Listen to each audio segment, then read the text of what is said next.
એ આઈ લો તમારું ટિફિન. આજ શું ખાવામાં ટિફિનમાં ભર્યું છે? ફુલાવાનું શાક ને રોટલી. કાલે રાતનું ફુલાવાનું શાક? હા, આ રાતનું ફુલાવાનું શાક છે. અત્યારે તમે લઈ જાઓ, પછી તમે કાલ જે કહેશો ને હું બનાવી દઈશ. આ ગરમી લીધે મારી આજ તબિયત બગડી ગઈ છે. હા, લઈને તો જાય છે ને, ભૂખ્યા થોડોક રહેવાનો છું. તારું તું ખુદ જોઈ લે, એક ટાઈમ તારા પતિ માટે તું જમવાનું નથી બનાવી શકતી. અરે આવી ગયા તમે? હા, આવી ગયો. એક તો ગરમી તો છે, ગરમીમાં તો હું થાકી ગયો. એક તો ટ્રાફિકની ગરમી. જ્યાં એક ગ્લાસ ઠંડુ પાણી લેતી આવ, બહુ ગરમી લાગી ગઈ. હા લ્યો, હું લઈ આવું.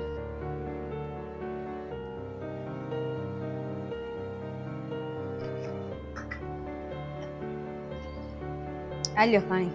હાલા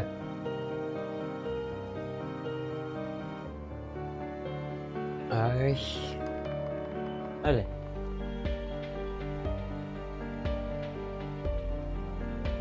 આ લ્યો આઈસ્ક્રીમ ખાઓ.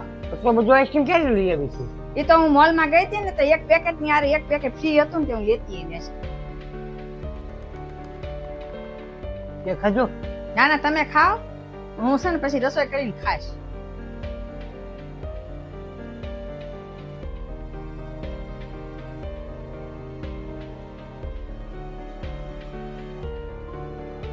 એ હવે હાલો, હવે જમવાનું થઈ ગયું. એ આવું છું.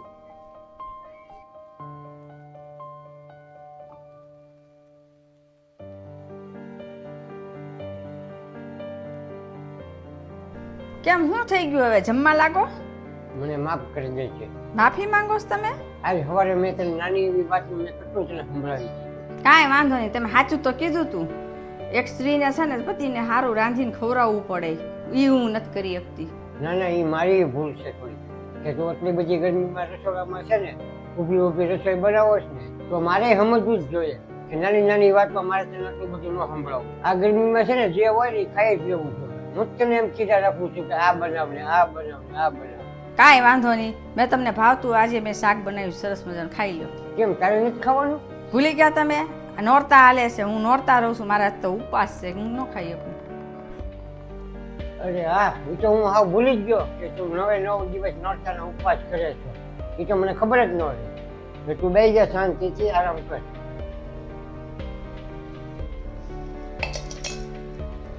અરે હા, એ તો મને ખબર જ નહોતી કે તું 9 દિવસ નવરાત્રીનો ઉપવાસ કરે છે. હવે મને માફ કરી દેજે. હવે મને ખબર પડી કે સ્ત્રીઓને દેવીનું સ્થાન ખોલાવવા આપવામાં આવે છે. આપણા ઘરમાં કુલર છે, ફ્રીજ છે, હું 1-2 વાર નાઉં છું તોય મને આટલી બધી ગરમી લાગે છે. જે નવરાત્રીમાં છે ને આખો દિવસ ઉપવાસ કરીને તું ઘરનું કામ આ ગરમીમાં તું કરે છો, ધન્ય છે તને. હાલો, હવે બધું કહેવાનું બંધ કરો અને આ બધું છે ને ઠરી જાય છે ને તમે ફટાફટ જમી લો. હા.